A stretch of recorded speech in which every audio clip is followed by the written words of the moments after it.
The morning sun cast long shadows across the pristine courtyard of Kensington Palace as 10-year-old Prince George walked quietly through the gardens.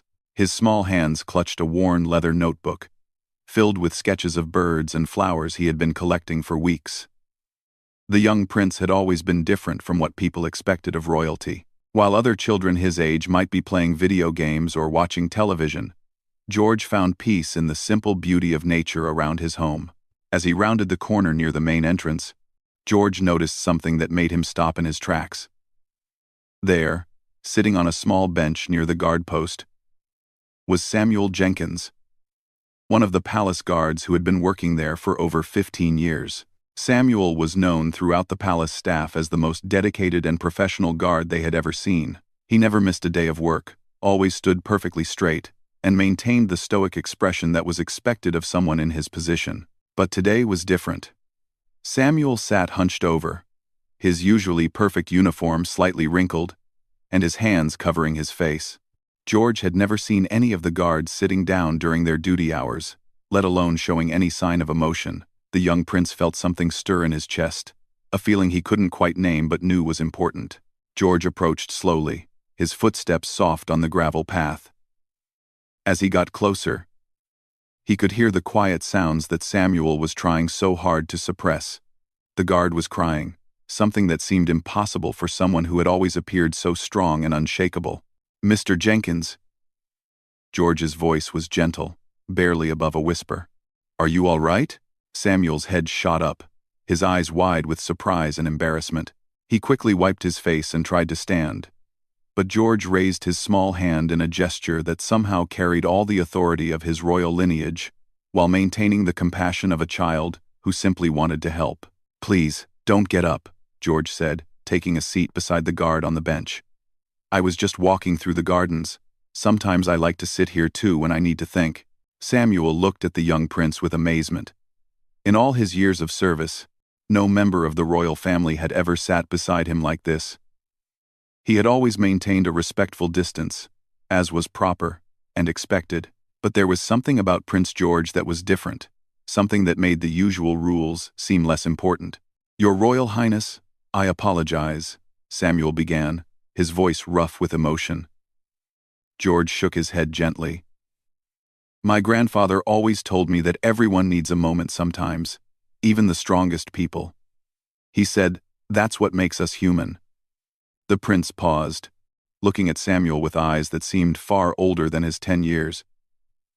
"Would you like to tell me what's wrong? Sometimes talking helps." For a moment, Samuel hesitated. The protocols of palace life had been drilled into him for years. Members of the royal family were to be protected and served, not burdened with the personal problems of staff. But something about Prince George's genuine concern broke through all those carefully constructed barriers. "It's my daughter, sir," Samuel finally said, his voice barely audible. "Emma. She's 8 years old, just a bit younger than you. Yesterday, the doctors told us that she needs surgery, a very serious surgery. And the waiting list on the National Health Service is so long that by the time they can see her, it might be too late." George listened intently, his young face serious with concentration. He had been taught about the responsibilities that came with privilege, but this was the first time he truly understood what that meant in real terms. "The private hospitals can do it right away," Samuel continued. "But the cost is more than I could ever afford. I've been working here for 15 years, saving every penny I could, but it's still not enough. Not nearly enough." The guard's voice broke as he spoke about his daughter. He told George about Emma's love for drawing, how she would spend hours creating pictures of princesses and castles. He described her laughter, the way she would run to greet him when he came home from his long shifts at the palace. He talked about her dreams of becoming an artist one day, and how those dreams now seemed so fragile in the face of her illness. George sat quietly, absorbing every word. He thought about his own life, the comfort and security that surrounded him every day. He had never had to worry about medical bills or waiting lists. When he needed a doctor, the best physicians in the country came to the palace. It had never occurred to him that there were people like Samuel, dedicated and hard-working, who couldn't access the same level of care for their children. As Samuel spoke, George noticed the photograph the guard pulled from his wallet. Emma Jenkins had bright, curious eyes, and a gap-toothed smile that reminded George of his own school friends. She was wearing a drawing smock covered in colorful paint stains, holding up a picture she had created. In that moment, she stopped being just a story and became real to George in a way that touched something deep inside him. "She drew this last week," Samuel said, his voice filled with both pride and pain. "It's supposed to be the palace, where Daddy works. She's always been so proud that I work here, protecting the royal family. She tells all her friends at school about it." George studied the drawing carefully. It was clearly the work of a child, but there was something beautiful about the way Emma had captured the essence of the palace. The towers were a bit crooked, the windows weren't quite the right size, but the love and care that had gone into creating it was evident in every line. "She's very talented," George said softly.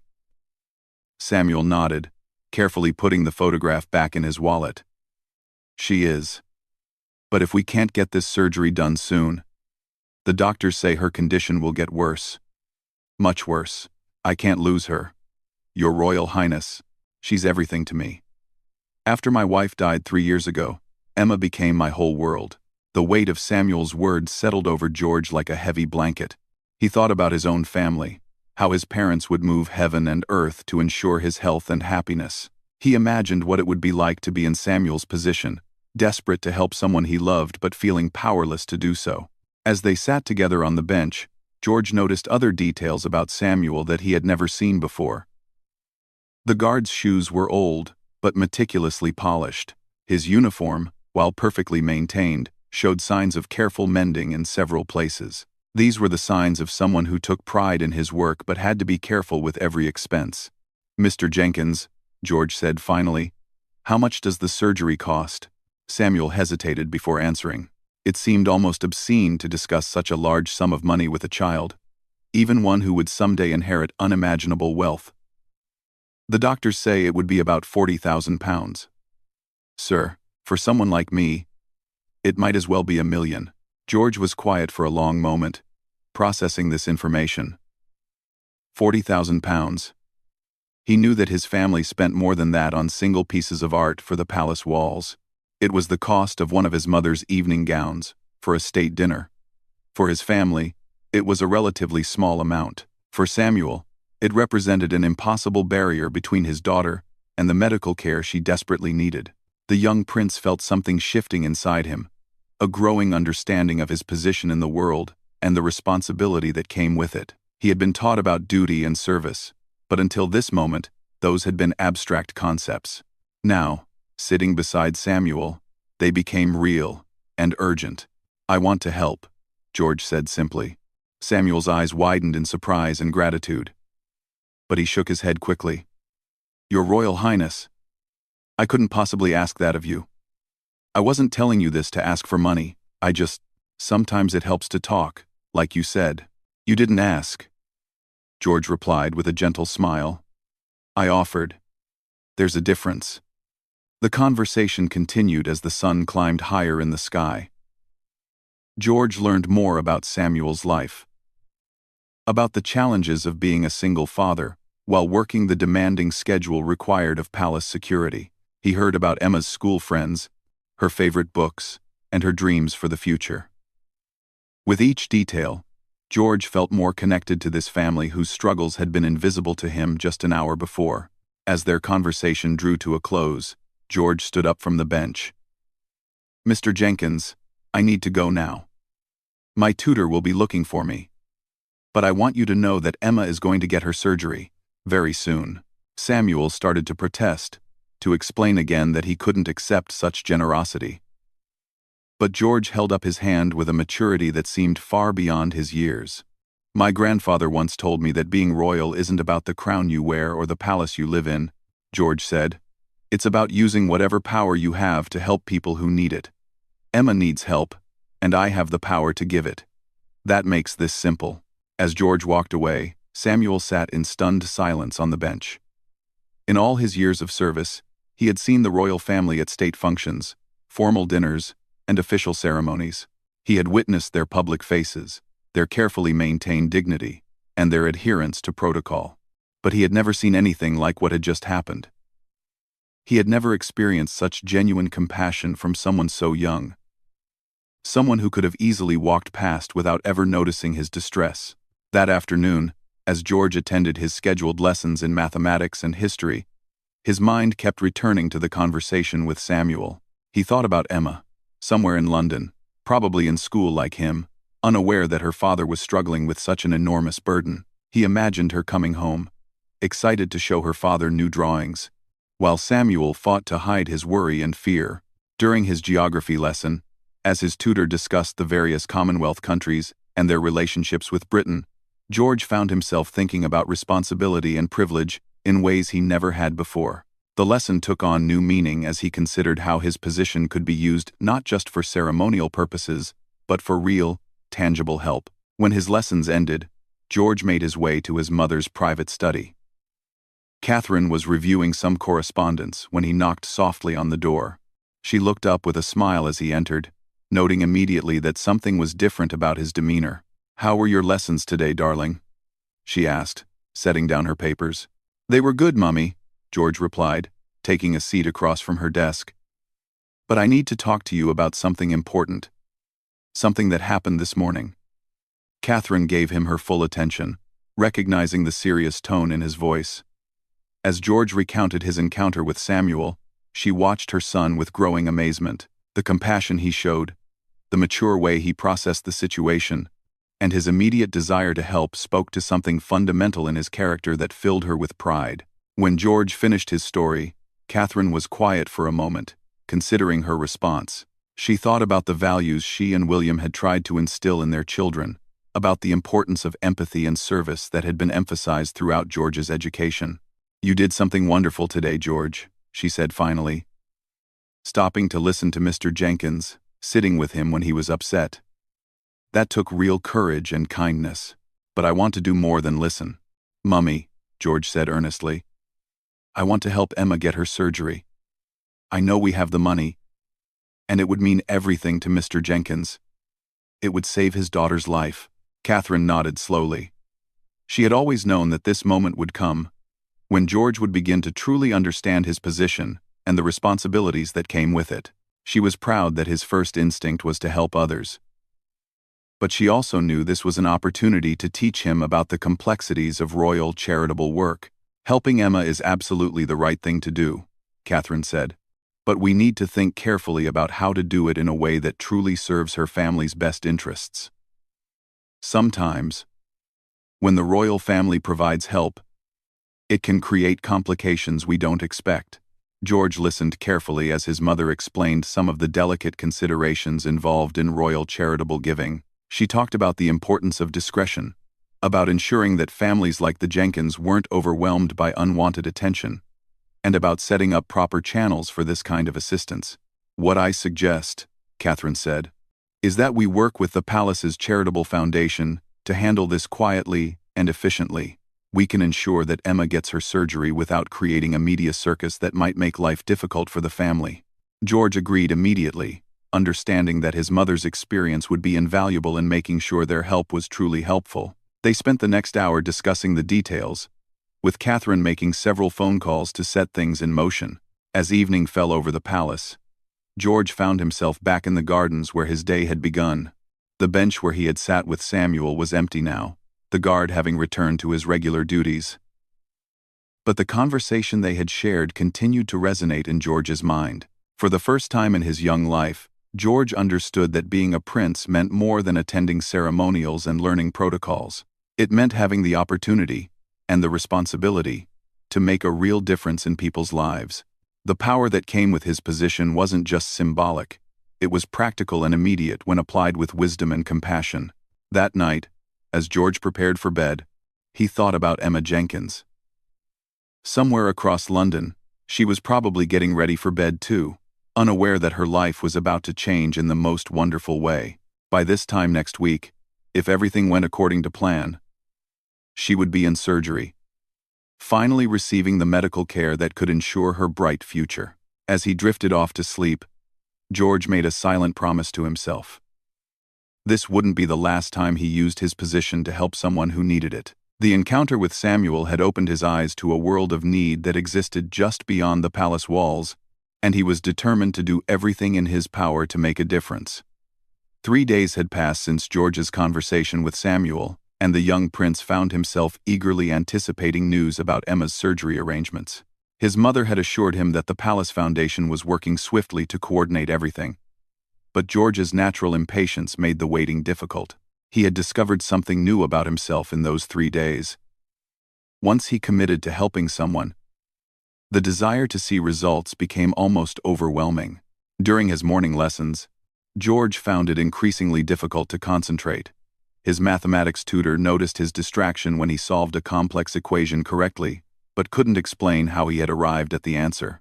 His mind was elsewhere, wondering if Emma was feeling scared about her upcoming surgery, if Samuel was managing to sleep at night, and whether the doctors were prepared for the procedure that would hopefully save the little girl's life. It was during his afternoon break that George encountered Samuel again. This time, the guard was at his usual post by the main entrance, standing with the perfect posture and stoic expression that had defined his professional demeanor for 15 years. But George could see something different in Samuel's eyes when their gazes met. A glimmer of hope that hadn't been there before. "Mr. Jenkins," George said as he approached, his voice carefully modulated to maintain the appropriate formality in case other staff members were listening. "How are you today?" "Very well, Your Royal Highness," Samuel replied in his standard professional tone. But then he added, more quietly, "and grateful beyond words. The hospital called yesterday. Emma's surgery has been scheduled for this Friday." George felt a surge of joy that he had to work hard to contain. He had learned from his mother about the importance of discretion in charitable matters. But the happiness he felt at this news was almost impossible to suppress. "That's wonderful news, Mr. Jenkins. I'm sure everything will go perfectly." "The doctors seem very confident," Samuel continued, his voice barely above a whisper. "They've reviewed her case thoroughly and believe the procedure will be completely successful. She'll need a few weeks of recovery, but after that, she should be able to live a completely normal life." As they spoke, George noticed that Samuel's entire demeanor had changed. The weight that had been pressing down on his shoulders seemed to have lifted. His uniform, while still impeccably maintained, no longer seemed to hang on him like a burden. There was life in his eyes again, hope in his stance. "Mr. Jenkins," George said carefully, "I was wondering if it might be possible for me to meet Emma before her surgery. Not in any official capacity. You understand. Just as someone who has been thinking about her and hoping for her recovery." Samuel's eyes widened with surprise. It was one thing for the young prince to have quietly arranged for his daughter's medical care. It was quite another for him to want to meet her personally. "Your Royal Highness, that's incredibly kind, but I wouldn't want to impose on your time." "You wouldn't be imposing," George replied earnestly. "I've been thinking about her artwork, about how talented she is. I'd love to see more of her drawings, if she'd be willing to share them." What George didn't tell Samuel was that he had spent considerable time over the past few days thinking about Emma not just as someone who needed help, but as a person with her own interests, dreams, and personality. The photograph Samuel had shown him, and the drawing of the palace, had sparked George's curiosity about this creative little girl who shared his love of art, even though their circumstances were so different. Samuel was quiet for a moment, clearly moved by the request. "She would be absolutely thrilled to meet you, sir. She's been so excited about the surgery, about feeling better. And she keeps talking about the kind people who made it possible. She doesn't know the details, of course. But she knows that someone very special helped her daddy when he needed it most." That afternoon, George sought out his father in the palace library, where Prince William was reviewing briefing papers for an upcoming state visit. George had always felt comfortable talking to his father about important matters, and he sensed that this situation called for his father's wisdom and experience. "Papa," George said as he settled into the chair across from his father's desk, "I've been thinking about something, and I'd like your advice." William set down his papers and gave George his full attention. Over the past few days, he had watched his eldest son grapple with his first real experience of using his position to help others and he was both proud and curious about how George was processing this significant moment in his development. "What's on your mind, George?" William asked. George told his father about his desire to meet Emma Jenkins, to connect with her as a person, rather than just as the recipient of royal charity. He explained his interest in her artwork, and his feeling that there was something important about forming real relationships with the people they helped. "I think I understand what you're getting at," William said thoughtfully. "You don't want this to be just about writing a check and walking away. You want to understand who Emma is as a person." "Exactly," George replied, relieved that his father understood. "When I met Mr. Jenkins, he wasn't just a guard to me anymore. He was a father who was scared and worried about his daughter. It made everything more real. I think meeting Emma would help me understand even better what it means to help people. When people—" William considered his son's request carefully. He thought about his own childhood, about the lessons his mother had taught him regarding the importance of connecting with people from all walks of life. He remembered Princess Diana's approach to charitable work, how she had insisted on meeting the individuals behind the causes she supported. "I think arranging a meeting is a wonderful idea," William said finally. "But we should do it properly. Perhaps we could invite Mr. Jenkins to bring Emma for a private tour of the palace gardens this weekend, before her surgery. That way, she could see where her father works, and you could meet her in a relaxed, informal setting." George's face lit up with excitement. This was exactly what he had hoped for, but presented in a way that would be meaningful for Emma, as well as educational for himself. "Could we really do that? Would it be too much trouble?" "Not at all," William replied. "In fact, I think it would be good for all of us. Your mother and I have been talking about how proud we are of the compassion you've shown in this situation. Meeting Emma will help you understand the real impact of the help you've provided." The next morning, William personally approached Samuel during his shift change to extend the invitation. Samuel's reaction was everything they had hoped for: surprise, gratitude, and excitement about the opportunity to share this experience with his daughter. "She's going to be beside herself with joy," Samuel told William. "She's always dreamed of seeing inside the palace, and to think that she'll be meeting Prince George personally. It's beyond anything she could have imagined." That evening, Samuel returned home to his small flat in East London, with news that would transform Emma's understanding of the past week's events. Until now, she had known only that kind people had helped arrange her surgery. She had no idea that those kind people included the royal family, or that the boy who had made it all possible was someone very close to her own age. "Emma," Samuel said, as they sat together at their small kitchen table, sharing the simple dinner he had prepared, "I have some very special news about this Saturday." Emma looked up from the drawing she had been working on while eating. Over the past few days, her artwork had taken on new energy and optimism. The fear that had crept into her work over recent months, darker colors, worried-looking characters, had been replaced by bright, hopeful images. "What kind of news, Daddy?" she asked, her eyes bright with curiosity. "Well," Samuel began, hardly able to contain his own excitement, "remember how I told you that some very kind people helped arrange for your surgery? The people I work for at the palace wanted to meet you before your operation. They've invited us to come for a private visit this Saturday afternoon." Emma's paintbrush froze in mid-stroke. "The palace? The real palace where you work? I get to go inside?" "Not just inside," Samuel continued, enjoying every moment of his daughter's amazement. "We're going to have tea in the gardens with Prince George himself. He's about your age, and he especially wants to see your artwork." The little girl sat in stunned silence for a moment, before launching herself from her chair into her father's arms. "Daddy, are you serious?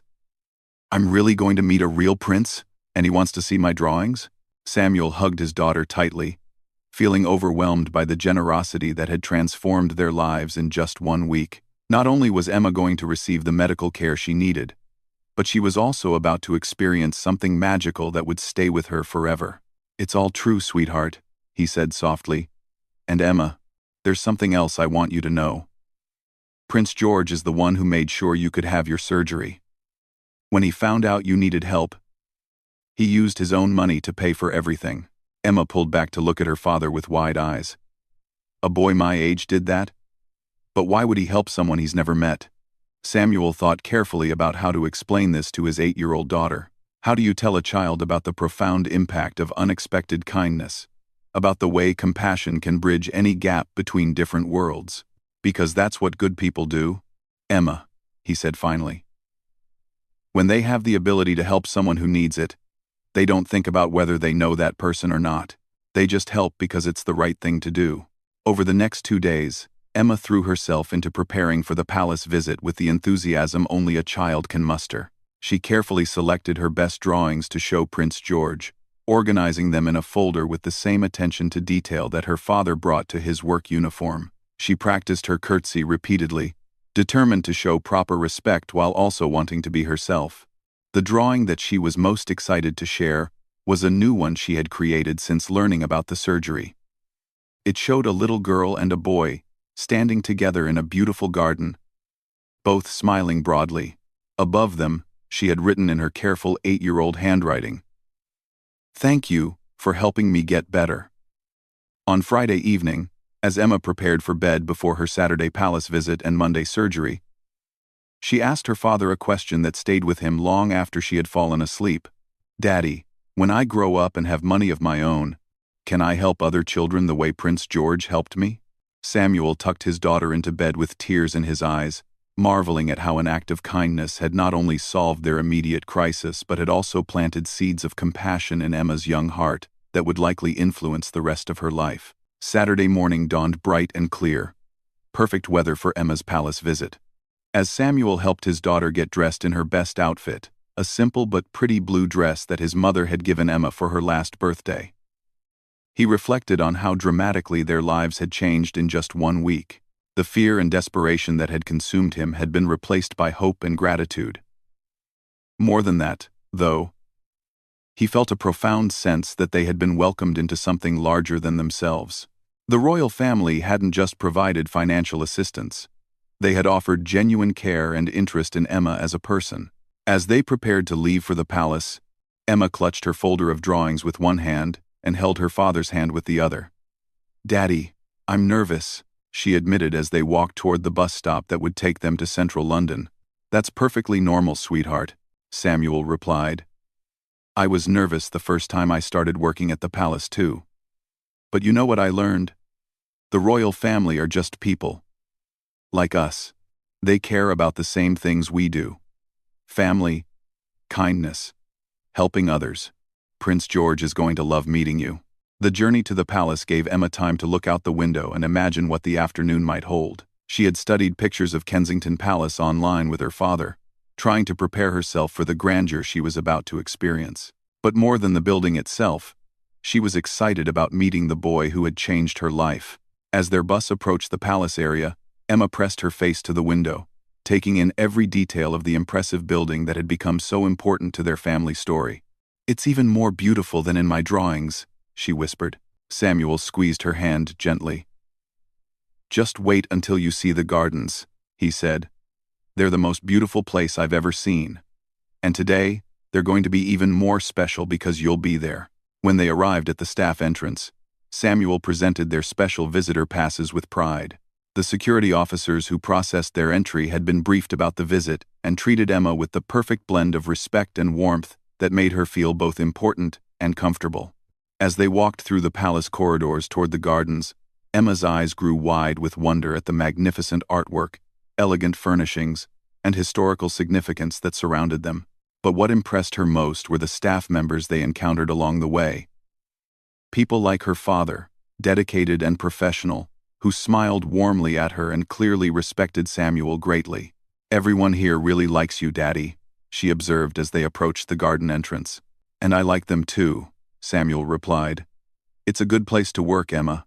Everyone here cares about doing their job well and treating each other with respect."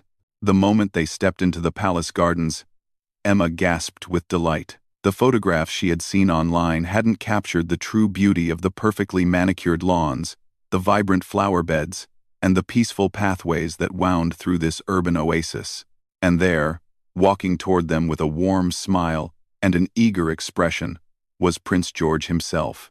The meeting of these two children, one born to immense privilege and responsibility, the other facing medical challenges with courage and creativity, would mark a turning point in both of their young lives. As they approached each other in the beautiful palace gardens, neither could have imagined how this encounter would shape their understanding of friendship, kindness, and the power of human connection to transcend any difference in circumstances. The first meeting between Prince George and Emma Jenkins took place on a perfectly manicured lawn in the palace gardens, under the shade of an ancient oak tree that had witnessed countless moments of royal history. As the two children approached each other, accompanied by their respective parents, the significance of this moment seemed to hang in the air like morning mist. Emma walked slightly behind her father, her folder of drawings clutched tightly against her chest, her eyes wide with wonder at the magnificent gardens surrounding her. She had practiced this moment in her mind dozens of times over the past 2 days, but the reality of meeting an actual prince still felt surreal. George, meanwhile, felt a nervous excitement that was entirely new to him. He had attended countless formal events and met numerous dignitaries, but this felt different. This wasn't about protocol or ceremony. This was about connecting with someone his own age, whose life had intersected with his in the most meaningful way possible. "Emma," Samuel said gently, placing a reassuring hand on his daughter's shoulder, "I'd like you to meet Prince George." The young prince stepped forward with a warm smile that immediately put Emma at ease. "Hello, Emma," he said simply. "I'm George. I've been looking forward to meeting you all week." Emma performed the careful curtsy she had been practicing, but when she looked up, George was extending his hand for a handshake instead. "You don't need to curtsy for me," he said kindly. "We're just two kids who like to draw. Right?" The ice was broken immediately. Emma's nervousness melted away as she realized that George, despite being a prince, was genuinely interested in her as a person. "You like to draw too?" she asked, her voice gaining confidence. "I do," George replied enthusiastically. "My father told me you're a very talented artist. Would you like to show me some of your work? I brought some of my sketches too, if you'd like to see them." They settled on a blanket that palace staff had prepared under the oak tree, with a proper tea service laid out on a low table. As the adults engaged in quiet conversation nearby, giving the children space to connect, George and Emma opened their respective art collections. Emma's drawings were immediately captivating. Despite her young age and the limitations of her materials, her work showed a remarkable attention to detail and a natural understanding of composition. George studied each piece carefully, asking genuine questions about her techniques and inspiration. "This one is my favorite," Emma said, pulling out her drawing of the palace. "I drew it before I ever thought I'd get to see the inside. I tried to imagine what it would be like if I could visit where my daddy works." George examined the drawing with serious attention. "You captured something special about it," he said thoughtfully. "It's not just a building in your picture. You made it look like a place where important things happen, where people care about each other." Emma beamed at this observation. "That's exactly what I was trying to show. Daddy always talks about how everyone at the palace works together like a big family. I wanted the building to look friendly, not just fancy." When George shared his own artwork, Emma was struck by the similarity in their interests. While his materials were clearly more expensive and his formal training more extensive, they both gravitated toward the same subjects: nature, buildings, and people interacting with each other.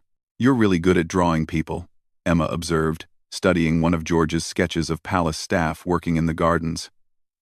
"They look so real, like they have stories to tell." "That's what my art teacher says I should focus on," George replied. "She says the best art doesn't just show what things look like, but helps people understand what those things feel like."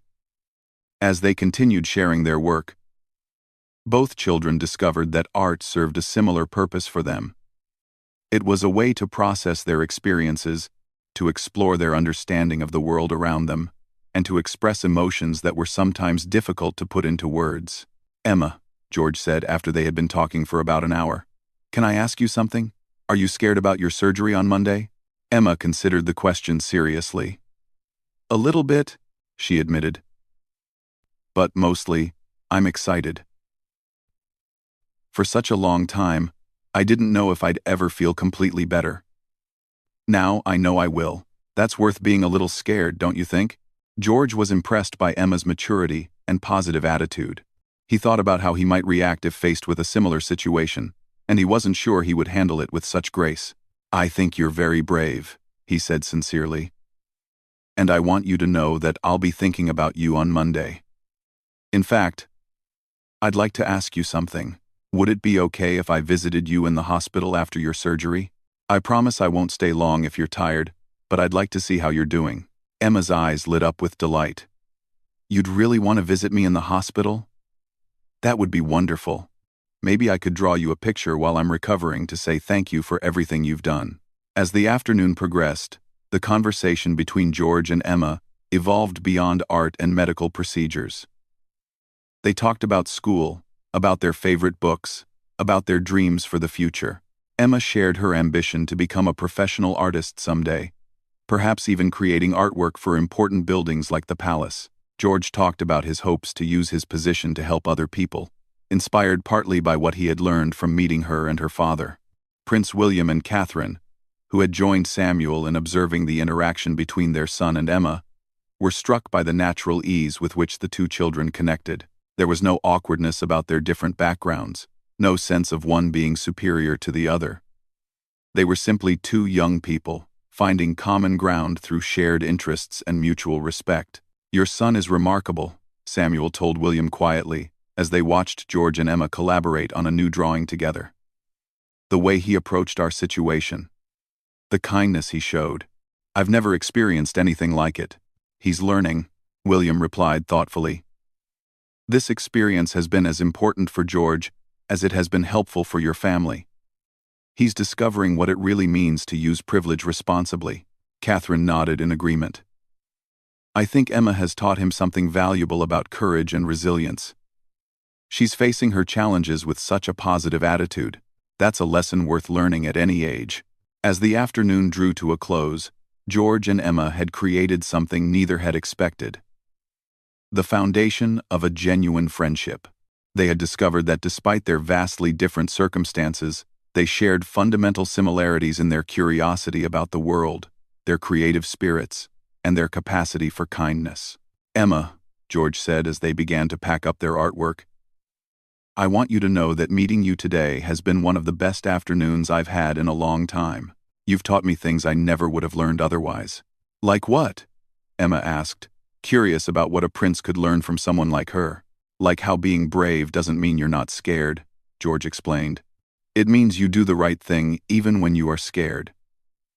And like how sharing something you love, like art, with someone else makes it even more special. Emma smiled broadly. I learned things too. I learned that being a prince doesn't make someone different from other kids in the important ways. You like the same things I do. You worry about people you care about, and you want to make the world a little bit better. Before they parted, the two children made plans for George's hospital visit. Emma promised to have a new drawing ready to show him, and George promised to bring some art supplies in case she felt well enough to work on a project together. Monday morning arrived with a mixture of anticipation and nervousness for the Jenkins family. Emma had spent Sunday evening preparing for her surgery with the calm confidence of someone who knew she was about to receive the best possible medical care. The knowledge that her surgery had been made possible by someone who truly cared about her well-being gave her a sense of security that went far beyond the financial aspect of the gift. Samuel accompanied Emma to the hospital, marveling at his daughter's positive attitude. She chatted cheerfully with the nurses, admired the artwork in the hospital corridors, and even showed her folder of drawings to the surgical team who would be caring for her. This is Prince George's favorite, she told the lead surgeon, showing him her palace drawing. He's coming to visit me after my surgery. We're going to work on a new picture together. The surgeon, who had been briefed about the unusual circumstances surrounding Emma's case, was charmed by her enthusiasm. Well then, we'd better make sure everything goes perfectly so you'll be feeling up for an art session with your friend. The surgery was scheduled for early morning, and Samuel waited in the family room with a mixture of anxiety and hope. He had been through similar waiting periods before, but this time felt different. This time, he knew that Emma would receive the absolute best care available. performed by surgeons who had been given unlimited time and resources to ensure her complete recovery. Several hours later, the lead surgeon emerged with the news Samuel had been praying to hear. "The procedure was completely successful," he announced with a broad smile. "Emma did beautifully. The repair was even more straightforward than we had anticipated. With proper recovery time, she should have no limitations whatsoever on her activities." When Emma woke up in the recovery room that afternoon, her first question was about whether George would still be able to visit. Despite feeling groggy from the anesthesia, she was excited about showing him that she was already feeling better. True to his promise, George arrived at the hospital the following day with a bouquet of flowers from the palace gardens and a box of professional art supplies that he thought Emma might enjoy. He was accompanied by his personal protection officers, but they maintained a discreet distance to allow the children their privacy. "Emma," George said as he entered her hospital room, his face lighting up when he saw her sitting up in bed, looking alert and comfortable. "How are you feeling? Much better already?" Emma replied, her voice still a bit weak but filled with genuine happiness. "The doctors say the surgery couldn't have gone better. Look, I've already started working on that picture I promised you." She showed him a sketch she had begun of two children in a palace garden, clearly representing their afternoon together. Despite being drawn with limited materials and while recovering from surgery, the drawing captured the joy and friendship that had characterized their meeting. "That's wonderful, Emma," George said, genuinely impressed by her work and her resilience. "Would you like to work on it together? I brought some colored pencils and better paper if you feel up to it." They spent the next hour collaborating on artwork, talking about Emma's surgery experience, and planning for the future. George learned about the rehabilitation process Emma would need to go through, and Emma learned about some of George's upcoming royal duties. "When I'm completely better," Emma said as George prepared to leave, "would it be possible for me to visit the palace again? I'd love to see more of your artwork. And maybe I could meet some of the other people who work with my daddy." "Of course," George replied immediately. "In fact, I have an idea. What if we organized a small art exhibition in one of the palace rooms? We could display some of your drawings alongside work by other young artists. It could be a way to show people that art is something everyone can enjoy and create, no matter what their background." Emma's eyes widened with excitement at this possibility. A real art exhibition? In the palace? That would be like a dream come true. As George left the hospital that day, he reflected on how much his understanding of his own role had evolved over the past 2 weeks. Meeting Samuel had shown him the immediate impact that royal assistance could have on urgent problems. Getting to know Emma had taught him about the importance of building genuine relationships with the people his family helped. But more than that, Emma had shown him something profound about resilience, creativity, and the power of maintaining hope in difficult circumstances. Her courage in facing surgery, her excitement about returning to her art, and her dreams for the future had inspired George to think more deeply about his own goals and aspirations. 6 months later, the palace hosted its first Young Artists exhibition, featuring artwork by children from across London. Emma's drawings were prominently displayed alongside pieces by students from various schools and community centers. The exhibition was opened by Prince George himself, who spoke eloquently about the importance of supporting young creative talent regardless of background or circumstances. Emma, fully recovered and healthier than she had been in years, stood beside George as he cut the ribbon to officially open the exhibition. Samuel, wearing his dress uniform and beaming with pride, watched from the audience as his daughter was recognized not just as someone who had received help, but as someone who had inspired others through her talent and resilience. "Ladies and gentlemen," George said in his opening remarks, "art has the power to bring people together across any difference in background or circumstance. It helps us understand each other, share our experiences, and imagine a better future together.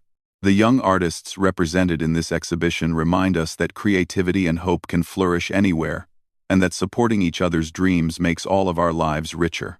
After the ceremony, Emma and George walked through the exhibition together, discussing each piece and talking about the artists who had created them.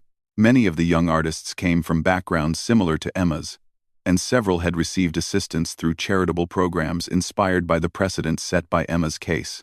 "George," Emma said, as they stood before her latest piece, a complex drawing showing children from many different backgrounds working together on a large mural. Thank you for everything you've done, not just the surgery money, but for becoming my friend and helping me believe that my dreams could come true. Thank you for teaching me what it really means to help people, George replied. I used to think being royal was about ceremonies and formal events. Now I understand it's about using whatever advantages you have to make other people's lives better. And I learned that from you and your father. As the exhibition continued over the following weeks, it attracted visitors from across London and beyond. Many people came specifically because of the story they had heard about Prince George's friendship with Emma Jenkins. But they stayed because the artwork itself was genuinely impressive, and the message of the exhibition resonated with fundamental values about supporting young talent and building bridges across social differences. The success of the exhibition led to the establishment of an annual program, with the palace hosting similar events each year and providing ongoing support for young artists throughout the city. Emma became one of the program's first scholarship recipients, receiving funding for advanced art classes and mentorship from professional artists. But perhaps more importantly, the friendship between George and Emma continued to flourish. They maintained regular contact, sharing their artwork and discussing their evolving understanding of their roles in the world. George continued to learn from Emma's perspective on resilience and determination, while Emma gained confidence from George's belief in her talents and potential. Years later, when people would ask Emma about the experience that had changed her life, she would always emphasize that the most important gift had not been the surgery itself, but the friendship and ongoing support that had grown from one moment of unexpected kindness. And when people asked George about the experiences that had most shaped his understanding of his role as a future king, he would always mention Emma Jenkins and her father Samuel, who had taught him that true leadership begins with genuine compassion and the willingness to see individual human beings behind every problem that needs solving. The guard who had once sat crying on a palace bench because he couldn't afford his daughter's surgery had indeed been unable to stay composed in the face of such overwhelming kindness. But his tears of desperation had been transformed into tears of gratitude, and his story had become a testament to the power of empathy to create connections that transcend any barrier of circumstance or social position. In the end, Prince George's gentle act had moved far more than just the palace. It had created ripples of compassion that would continue to spread for years to come, touching the lives of countless other families and inspiring a new generation of young people to believe in the power of kindness to change the world.